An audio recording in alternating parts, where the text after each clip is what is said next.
Je vais ouvrir les micros. On va recommencer. 3, 2, 1. Soirée cabaret. Bah dis donc Rémi, qu'est-ce qu'on fait samedi? Bon Pauline, samedi on va soutenir carte blanche. Allez, wouhou. Vachement bien celui-là. C'est l'histoire d'une soirée, mais plus encore, d'un lieu engagé, de personnes soudées par une lutte emblématique, un combat pourtant perdu, mais d'où est né un heureux projet, c'est Carte Blanche. L'année dernière, on a créé cette soirée, on a organisé cette soirée pour lever des fonds pour l'achat et la rénovation de la maison dans laquelle on est situé. Et là, en fait, ça a eu beaucoup de succès. Les gens avaient envie de revoir un événement comme ça pendant l'hiver. Donc du coup, on a eu envie de recommencer. Donc c'est toujours une soirée de soutien à Carte Blanche. Et voilà, cette fois-ci, on a choisi un format un peu cabaret, avec des spectacles et des concerts beaucoup plus que l'année dernière. Voilà. Ça va dépoter un peu, bah, hein. Ça va dépoter. Parce qu'on est propriétaire. Et oui, c'est pour comme fêter. Les jeunes propriétaires, ils font des fêtes où ils disent bonjour, on a acheté une maison. Donc on s'est dit, là, on va tout donner. C'est un peu une pendaison de crémaillère C'est finalement. une pendaison de crémaillère à la salle des fêtes. Ici, le vivre ensemble est une religion, le partage un principe. Alors quand Amy a voulu communiquer sur la soirée cabaret, c'est à Julien qu'elle a fait appel. Quoi de mieux qu'une radio pour faire passer le message? Et ben déjà, on va se contenter de faire le jingle pure radio pour faire la promotion de l'événement. Okay. Donc on fait quand même ça. Okay. Et puis là, on va être un peu speed aujourd'hui, donc on va voir pour monter peut-être des jingles autres pour la soirée vous-même. L'entrée, c'est 8 € et gratuit pour les moins de 12 ans. Le repas est complet, mais on peut quand même vous faire manger. Mais on peut quand même vous faire manger. Je voulais dire vous faire danser, mais... on peut reprendre à partir de là. On a beaucoup d'assauts, de professionnels, d'indépendants, de coworkers, de gens qui viennent juste visiter, des grands, des petits, des vieux, des moins vieux, voilà. Et du coup, tout ça, ça fait une mixité de rencontres pour nous. Et ça augmente les possibles de donner la parole à ces gens-là, donner des envies de passer à une antenne, créer une émission, créer juste des podcasts chez eux. Nous, on peut être support technique pour leur expliquer un peu comment faire. Voilà. Et ça multiplie les possibles de façon exponentielle pour nous. Retour au bureau pour Amy. L'organisation d'événements, c'est son cœur de métier, mais jamais sans Pauline, son binôme. Je vais récupérer les commandes ce matin. Parce qu'on s'est dit qu'il fallait qu'on fasse la fiche bar, la fiche accueil et la fiche service. Et qu'on gère les bénévoles. Oui. On a dit qu'on mangeait à quelle heure? Bah toi, t'as dit que tu mangeais pas. 7 cubis de vin rouge, 4 cubis de vin blanc, 25 bouteilles de limonade. Amy est arrivée il y a 3 ans à Carte Blanche. L'association compte sur elle pour animer le lieu et le faire vivre. Quand moi je suis arrivée, l'association avait encore moins d'1 an. Et donc il y avait un collectif qui était déjà fort et plein de gens qui faisaient plein de trucs super. Donc ça donne envie de rester déjà. Mais en même temps, il y avait tout à construire, il y avait tout à imaginer, tout à tisser avec le collectif déjà présent. Et ça, c'est super grisant, quoi, parce que c'est un peu comme s'il y avait une page blanche et qu'on se lançait avec tout plein de gens pour écrire voilà, une nouvelle page de l'histoire, quoi, de Carte Blanche. Et je suis très attachée aux lieux depuis toujours, disons, les lieux, les espaces physiques dans lesquels, qui puissent permettre de la rencontre, qui puissent permettre de l'expérimentation aussi.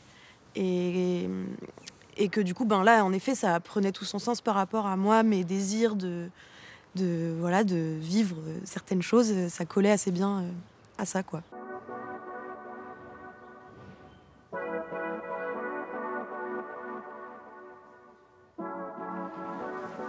Café? Ça vous dit, Claire Eugénie? Café? On en a, nous, là. Oui, on Merci. a fait du café là, finalement, parce qu'ils ont tout emmené, les cafetières, pour C'est pas vrai. la fête. Ouais. Comme la plupart des résidents de Carte Blanche, Bertrand, Claire et Eugénie ont une histoire très personnelle avec le lieu. Comment moi j'arrive à Carte Blanche? Carte Blanche, ça n'existe pas. la première fois que j'arrive. En gros, moi j'étais pas mal impliqué sur la mobilisation autour de la fermeture de la maternité. Je suis arrivé ici, à l'hôpital qui est à côté, par la paternité. J'ai eu 2 enfants qui sont nés là.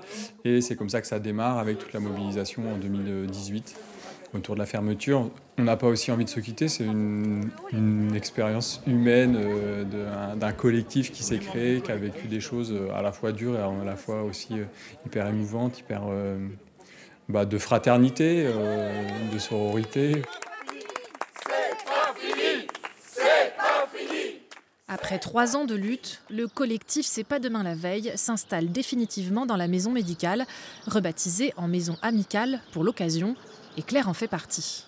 On est en train de construire un espace où on ne sait pas, on a quelque chose à se dire que peut-être faudrait trouver une alternative, faire avancer des choses, et c'est un lieu du possible, quoi. Donc moi, en fait, c'est ça que je trouve chouette ici et que j'ai vraiment envie que ce lieu continue de vivre longtemps, s'ouvre encore, rencontre encore de nouvelles personnes, que les personnes du Blanc et autour voient ce lieu comme un lieu ressource, quoi.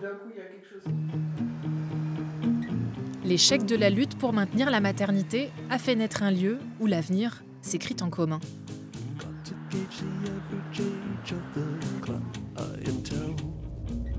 Je passe quand même un peu de temps sur la route. Il y a peu d'habitants, du coup les habitants et les différentes structures sont assez loin. Et puis il y a la volonté du territoire de mailler aussi l'ensemble du territoire et du coup d'avoir des espaces un peu partout sur la Brenne. Et donc moi je vais à la rencontre des acteurs là où ils sont. Rendez-vous à la maison de la Brenne. La spécialité de Bertrand, c'est l'emploi. Et attirer ou fixer des nouveaux arrivants en Brenne, ça relève parfois de la mission impossible. Il y a un enjeu à accueillir les nouveaux arrivants et les nouveaux professionnels sur le territoire. Comment on peut faire pour qu'ils s'y sentent bien, avec le constat qui était fait qu'il y avait un certain nombre de personnes qui arrivaient sur le territoire pour bosser ou autre, et puis qui repartaient parce qu'ils ne trouvaient pas forcément leur réseau. Et ce qu'on pourrait faire, c'est aussi présenter l'agriculture paysanne. Mais ça à travers des visites de ferme, que ce soit chez les Billards, à Chantôme, ce serait génial. À Chantôme, j'interviens souvent, par exemple. Peut-être pour vous dire comment on a construit. Donc, on a imaginé ça du 8 au 12 mai, mais ça, il faudra qu'on en échange après, parce que pour l'instant, pour faire rapide, le plan de financement, il n'est pas bouclé. Du coup, à voir si ça peut marcher ou pas. L'installation et la transmission de fermes est l'un des enjeux stratégiques en Brenne, comme un peu partout en France. Là, si on arrive sur cette action-là particulièrement, à faire en sorte qu'il y ait 1, 2, 3 jeunes qui se disent « Oh, c'est un chouette coin, l'environnement est sympa ». Et puis, sur les questions agricoles, on est en capacité d'avoir des voisins, un réseau professionnel qui soit chouette. Et ben, c'est ça qu'on a gagné. S'il y en a 1, 2 qui s'installent, c'est déjà bien. Là, du coup, je me suis mis des trucs à faire sur les questions de com, etc. Donc là, il faut que je m'y mette pour que mi-mars, à la prochaine réunion, on puisse avoir un peu calé le projet, trouver les financements pour que ça puisse se mettre en place. Et donc ça, c'est une partie du reste de ma journée. De réunion en réunion, Bertrand fait le lien et à chaque échange, il avance. Pour lui, carte blanche a été un tournant, l'occasion de passer de la réflexion à l'action. Pour moi, ça a été quand même un projet où on n'en a pas beaucoup des comme ça dans une vie, quoi. Parce que ce que je pense que j'essaye profondément de faire, d'agir pour que le territoire sur lequel je vis il soit dynamique, il soit enthousiasmant, il ait quelque chose qui soit porteur et qui regarde l'avenir qui regarde l'avenir en se disant c'est chouette ce qui va se passer. Et ben ce projet de carte blanche, il illustre pour moi vachement ça, quoi. On essaye de construire des choses qui sont solides et qui se pérennisent, qui s'institutionnalisent en quelque sorte un peu sur le territoire. Et en même temps, ça reste hyper fragile comme tous les projets. C'est un projet associatif. On est certes un certain nombre, mais on reste qu'une poignée. Il y a des enjeux financiers, etc., qui ne sont pas simples et ça fait aussi partie du projet. Pour ne pas trop dépendre des subventions publiques, Carte Blanche va chercher ailleurs, du côté des adhérents, mais aussi dans l'organisation d'événements comme la soirée cabaret. Je trouve qu'on est plutôt à l'heure. Au final, le programme du jour, pas si mal. Non, mais il faut être artiste pour faire ça, de toute façon. Juste par contre, faut demander à Noël où est-ce qu'elle a mis les nappes noires. On va faire le brief à l'accueil. Les portes ouvrent à 18h. Donc les gens arrivent à partir de 18h.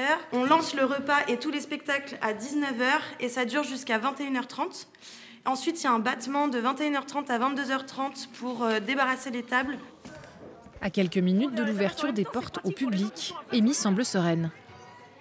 Un gros enjeu et aussi l'enjeu de se faire connaître par la population, parce qu'évidemment tout le monde ne nous connaît pas encore. Et puis d'avoir des propositions culturelles un peu différentes, d'amener des choses un peu nouvelles, festives, conviviales. Enfin voilà, c'est toujours les mêmes objectifs, quoi. Il y a combien alors ? Il nous reste 2 places. Ah, ça vous en bouge un coin, là, hein ? Pour Pauline, animer et organiser des événements, c'est dans ses gènes. Pour moi, j'ai l'impression que c'est pas un taf parce qu'il y a vraiment une confiance dans l'asso qui est vraiment ultra cool. Je veux dire, on a personne derrière nous pour nous dire faut vraiment que vous fassiez ça.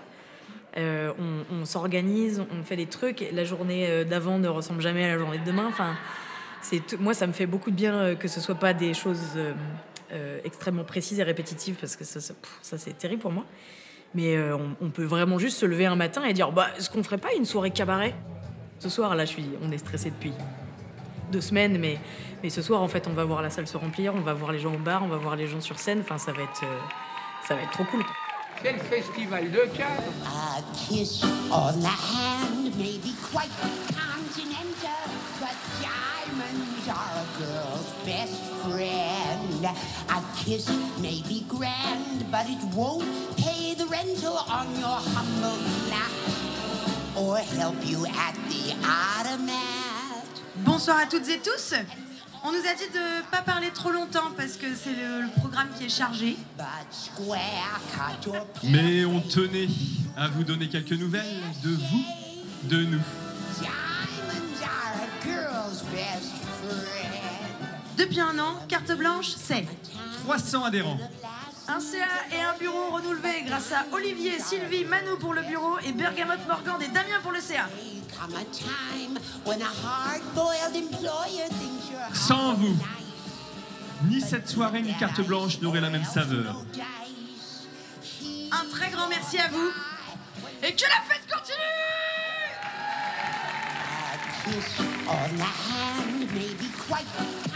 Carte blanche porte décidément bien son nom.